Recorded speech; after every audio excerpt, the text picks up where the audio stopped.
eu e o presidente Pacheco conversamos muito agora à tarde. Já havíamos feito algumas conversas durante a semana passada e essa semana. O presidente Pacheco precisava, logicamente, discutir com os líderes do Senado e eu com os líderes da Câmara, ouvindo os dois relatores, tanto o deputado Hugo Mota quanto o senador Fernando Bezerra Coelho, e anunciaremos agora a situação de promulgação da parte comum das duas PECs, que não sofreram alterações, nem na Câmara nem no Senado. São partes importantes, também o presidente Pacheco discorrerá, mas a mais importante de todas é a abertura do espaço fiscal no orçamento para o pagamento do auxílio emergencial, a manutenção das regras que foram estipuladas pelas duas casas para a compensação dos precatórios, a questão do parcelamento dos débitos previdenciários dos municípios em 240 meses, dentre outros textos comuns entre as duas PECs.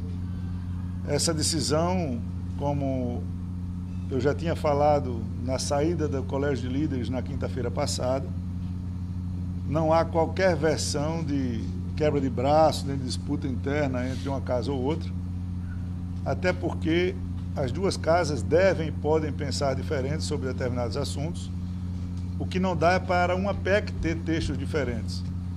Portanto, a decisão consensuada entre o presidente Pacheco e a presidência da Câmara, o deputado Arthur Lira, é justamente o seguinte: a promulgação por parte das duas casas do texto comum e todo o texto divergente, com inovações de texto que o Senado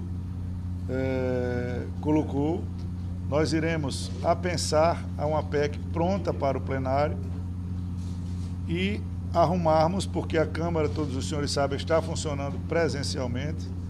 Precisamos de quórum qualificado para a discussão e votação dos textos que foram divergentes. Nós levaremos a plenário na próxima terça-feira. A semana que vem a Câmara deverá funcionar de segunda a sexta, para que nós tenhamos uma semana de muita resolutividade com relação a vários projetos que ainda tem na pauta, a votação desta PEC, e culminando ao final da semana com a votação do orçamento para 22, o que liberaria o Congresso para o recesso. Essa é a nossa programação. As questões de mérito elas serão discutidas pelas lideranças e nós teremos, de agora até a próxima terça-feira, de conversas em Brasília para tentarmos alinhar o máximo de texto comum possível. Há um entendimento dos líderes da Câmara para avaliar com muita sensibilidade, como também eu acredito que o presidente Pacheco tenha a autonomia e responsabilidade dada pelos líderes do Senado que confiam nessa pactuação. A Câmara e o Senado trabalharão juntos para que a gente encerre essa PEC importante para o ano de 22, importante para esses temas que foram mencionados e importante para dar previsibilidade às questões de precatórios, às questões de orçamento, às questões de gastos públicos, às questões transversais que giram em torno de uma PEC dessa importância. Então, agradecer a presença de todos vocês e confirmar a decisão corroborada conjuntamente pelas duas casas. Bom, boa noite a todos. Eu queria primeiro destacar, agradecendo o presidente Arthur Lira pela reunião muito produtiva que tivemos hoje, como desdobramento da reunião de ontem, mas, permitirá, Arthur, vou um pouco sufocar. Um ponto importante de se destacar: o Senado Federal aprovou a PEC dos precatórios e teve uma ampla maioria de aprovação, muito fruto de um trabalho feito de consenso e de acordo pelo relator, com a presença da presidência, evidentemente, com o compromisso, obviamente, da apreciação pela Câmara daquilo de inovação que o Senado trouxe. Eu considero que o Senado proporcionou alterações que foram importantes, na minha concepção, até alterações que foram boas para o aprimoramento do texto da PEC dos precatórios, e caberá à Câmara avaliar cada uma dessas inovações com a independência que tem em relação ao mérito de cada uma delas. Mas houve de nossa parte, aí nas 2 reuniões de líderes que eu fiz ontem e hoje com os líderes do Senado, há uma unanimidade nos líderes do Senado, que é o senso de urgência da importância da implantação do Auxílio Brasil, do novo programa social que substitui o Bolsa Família. Então, todos nós, obviamente, muito preocupados e ocupados de uma solução em relação à sustentação do programa social. Isso nos motivou a ter uma percepção e uma tolerância em relação a alternativas que tínhamos para dar sustentação ao programa social. E a alternativa que se apresentou mais viável, e aí de fato não houve unanimidade entre os líderes, mas uma ampla maioria dos líderes assim concordaram e delegaram a mim como presidente a elaboração desse acordo, foi a possibilidade de, nos textos da Câmara e do Senado, há pontos comuns. Então, evidentemente, já o pronunciamento de ambas as casas em relação a pontos comuns que convergem, que poderiam então ser promulgados. Mas, naturalmente, esta promulgação desses pontos comuns, uma emenda constitucional promulgada pelo trabalho das 2 casas, com a condição de que as inovações do Senado Federal possam ser apreciadas pela Câmara. E houve essa receptividade por parte do presidente Arthur Lira, que se comprometeu que essas inovações do Senado Federal serão apreciadas pela Câmara dos Deputados na próxima terça-feira, no plenário da Câmara dos Deputados, emendadas numa PEC que é possível já se apreciar no plenário da Casa. Com isso, nós conseguimos promulgar a parte comum, garantir a apreciação pela Câmara das inovações feitas pelo Senado Federal e resolvemos um problema que era unânime, comum das 2 casas de preocupação, que é dar sustentação ao Auxílio Brasil, ao programa social, que é muito importante ser implementado com essa sustentabilidade. E essas inovações do Senado Federal serão apreciadas pela Câmara e dentro da liberdade que a Câmara tem de apreciá-las. Eu garanto que a Câmara vai ter toda a boa vontade de identificar um trabalho que o Senado fez, muito interessante, que ganhou muito consenso no Senado Federal e que, eventualmente, esse consenso também possa ser refletido na Câmara dos Deputados, obviamente garantindo toda a independência da Câmara nessa apreciação. Então, um acordo que interessa à Câmara, que interessa ao Senado, mas que interessa ao Brasil, porque a partir desse acordo, desse entendimento, de um diálogo muito franco entre as 2 casas, nós conseguimos o que era fundamental: garantir o espaço fiscal para a implantação do programa social, sem prejuízo da possibilidade de tudo aquilo que o Senado fez de inovação ser eventualmente referendado pela Câmara dos Deputados a partir da apreciação na próxima terça-feira. Então, é de se celebrar e de enaltecer o trabalho de todos os líderes, da compreensão da maioria dos líderes do Senado da importância de um acordo dessa natureza e com absoluta e plena confiança na Câmara dos Deputados, no presidente Arthur Lira, em relação a esse acordo que foi celebrado. Só queria tirar uma dúvida, como é que fica na prática? Na prática, a gente entende que o novo cálculo do teto, ele foi preservado na votação do Senado e ele abriria 62 bilhões, o que já seria suficiente para bancar o auxílio de 400 agora em dezembro. Então, eu só queria confirmar se na prática vai ser isso. Nesse momento está sendo promulgado, nos próximos dias, amanhã, não sei, né? E já vai ter essa solução de 62 bilhões de reais, que já é suficiente, mais do que suficiente, porque precisaria de 54. E aí, essa outra parte dos precatórios, que também abre um valor de 44 bilhões, ficaria então para a Câmara. Todo o precatório, tudo que envolve o precatório tem que voltar para a Câmara nessa outra, pensar dessa outra PEC. É isso. Se me permite, presidente, na verdade, esses pontos comuns garantem esse espaço fiscal de mais de 60 bilhões ao ser promulgada a PEC e, obviamente, que nós dependemos agora de um trabalho que está sendo realizado neste momento de identificação técnica dos pontos comuns do trabalho da Câmara e do trabalho do Senado Federal. Já até recebi aqui alguns pontos elencados, são pontos comuns que podem ser promulgados.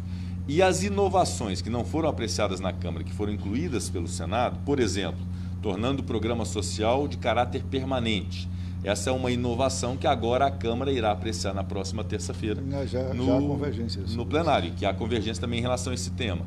Então, com isso, de fato, ao se promulgar a PEC, a partir desse trabalho técnico que nós estamos fazendo de hoje para amanhã, promulgando essa parte comum amanhã e tendo o compromisso da Câmara da apreciação das inovações na terça-feira, eu considero que está resolvido e acomodado todos os interesses de Câmara, de Senado e o interesse da sociedade de ver esse problema resolvido. O artigo que limita precatórios vai precisar ser votado pela Câmara.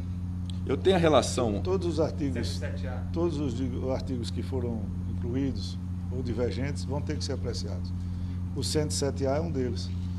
Todos os outros que não são do texto comum serão apreciados, agora, sem nenhum tipo de preconceito, nem nenhum tipo de vaidades, não, pelo contrário. Alterações foram feitas ao texto da Câmara, que, como eu disse, precisam ser apreciados de maneira igualitária e idêntica nas duas casas. Então, vocês sabem, a Câmara está funcionando presencialmente, nós temos que mobilizar os deputados, né? E não poderia ser só por esse motivo essa semana. Na segunda, fiz um apelo para o presidente Rodrigo para que ela pudesse ser durante o dia, e a Câmara se reúne já à noite e fará a votação do texto da PEC com quórum qualificado na terça-feira, com toda a discussão, mas esperamos que com muita sensibilidade, por isso essa semana toda de conversas, principalmente do relator, senador Fernando Bezerra, com o relator da Câmara e os líderes da Câmara que apreciarão essas inovações propostas pelo Senado no plenário na terça-feira. Já alguns pontos aqui, só esclarecendo o que você perguntou, alguns pontos... A promulgação deve acontecer amanhã, né? As duas assessorias estão trabalhando, como disse o presidente Rodrigo, no texto comum, tecnicamente, para que não haja nenhum tipo de contestação, então, os textos exatamente comuns até para serão promulgados. Há alguns itens aqui que já estão elencados e são pontos comuns num exame já preliminar feito e que poderia ser promulgado desde logo. A regra para depósito de eventuais débitos do credor no precatório na conta do respectivo juízo, novas regras de compensação de dívidas e precatórios entre entes federados, regra para dedução de valores devidos no repasse da União das respectivas cotas dos fundos de participação nos precatórios federais, pagamento de precatórios via empréstimo por meio de acordo direto com credores, novas regras para correção dos índices incidentes do teto de gastos, regras para o parcelamento de contribuições previdenciárias dos municípios aos regimes próprios e ao RGPS, regras para incidência da Selic nas discussões e nas condenações que envolvam a Fazenda Pública, aplicação das alterações do regime de pagamento de precatórios aos requisitórios já expedidos, inclusive para o orçamento de 2022. Então, são pontos que já foram identificados como pontos comuns que podem ser apreciados. E outros pontos não, que foram inovações do Senado. A Câmara agora vai apreciar dentro da sua autonomia e da sua independência. Ele só não citou aí o cálculo do teto. Foi também o texto comum. Está no texto comum, agora, claro. Presidente, com esse espaço fiscal que a PEC dos precatórios abre, tem a discussão do orçamento para ser feito em uma semana, né? E aí esse espaço vai ser ocupado pelo Auxílio Brasil, tem a correção das despesas obrigatórias, os benefícios, tem discussão sobre auxílio gás, muita coisa aí, e a equipe econômica já vê uma necessidade de ajuste de 2 bilhões se colocar tudo que já está previsto na conta. Como é que vai ser feito esse ajuste no orçamento para caber tudo que está sendo discutido? Mas isso aí é uma conta absolutamente que será feita entre o Ministério da Economia, entre o relator do orçamento de 22 e a Comissão de Orçamento. Isso aí não pertine. Isso é uma discussão técnica, absolutamente técnica, a respeito de todas as contas e bases de cálculos que são previstas na votação da PEC dos precatórios. Que nós votamos, por exemplo, com um valor. Nós votamos com 93 bilhões. E depois foi feita a correção, ela chega a 106 bilhões. Né? Todos os gastos serão anexados e colocados claramente. E o que mais impactou nisso é o problema da inflação. Esse 1% a mais, com a correção de todas as despesas obrigatórias, consome um pouco desse teto. Então, isso tudo vai ser colocado muito claramente. A PEC de terça-feira é 176? São duas que falam de precatório na Câmara, que estão aptas a plenário. Uma de minha autoria, essa já está descartada. Deve ser a outra, deve ser 176. E se alterar, o Senado ainda vai ter que se posicionar. Não, ela mesmo que nós mantenhamos o texto por completo do que o Senado fez, ela tem que ir para o Senado por causa da PEC que ela foi apensada. A matéria original da matéria, PEC não foi apreciada ela será pensada na 176. A 176 terá só a aprovação da Câmara, precisará da aprovação do Senado. Então, ela deverá ir ao Senado, mas o Senado ele tem uma facilidade regimental e a situação ainda de funcionar remotamente que leva direto ao plenário. O assunto estará resolvido na semana que vem. Mas aí então o Senado votaria quarta-feira, essa PEC que a Câmara votaria, seria isso?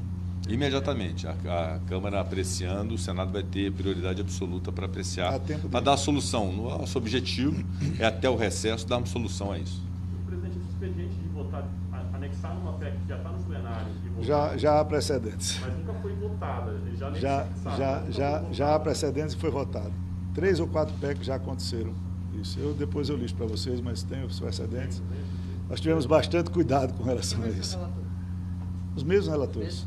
Precisa de um acordo com a oposição ainda, presidente? Como é que está esse conversa? Toda PEC é preciso muita conversa, e por isso nós estamos levando para terça-feira com um quórum especificamente qualificado, convocado para esse assunto. A oposição, tanto no Senado quanto na Câmara, contribuíram muito para a discussão da construção do texto. Nós temos que respeitá-los, ouvi-los e, sempre que possível, negociar texto, como fizemos em várias matérias importantes. Então, todos estarão inseridos nessa discussão. Tiveram muitas alterações no Senado, que eu não tenho dúvida nenhuma que a Câmara deverá manter. Como também o presidente sabe, Rodrigo Pacheco, que nós não podemos fazer 100% de compromisso com relação a mérito. As discussões elas serão feitas com muita amplitude durante essa semana, principalmente com os relatores das duas casas. O senhor disse que tem convergência sobre o auxílio permanente, né? Como é que o senhor avalia essa discussão de vincular o espaço fiscal necessariamente para essas despesas, auxílio e previdenciário? Nessas questões, elas têm que vir de acordo com os cálculos da economia, com as previsões de alterações que o Senado propôs no texto, e nós vamos avaliar. É uma convergência da ideia. Né? Há uma convergência da ideia, como há convergência na criação da Comissão Permanente de Avaliação de Precatórios, como podem haver em vários outros temas. Só não podemos agora adiantar, porque nós nos reunimos com todos os líderes para dissecar um assunto, já que nós teremos toda essa semana para fazer a construção desse consenso. Ok? Tudo bem. Obrigado. Muito obrigado. Obrigada.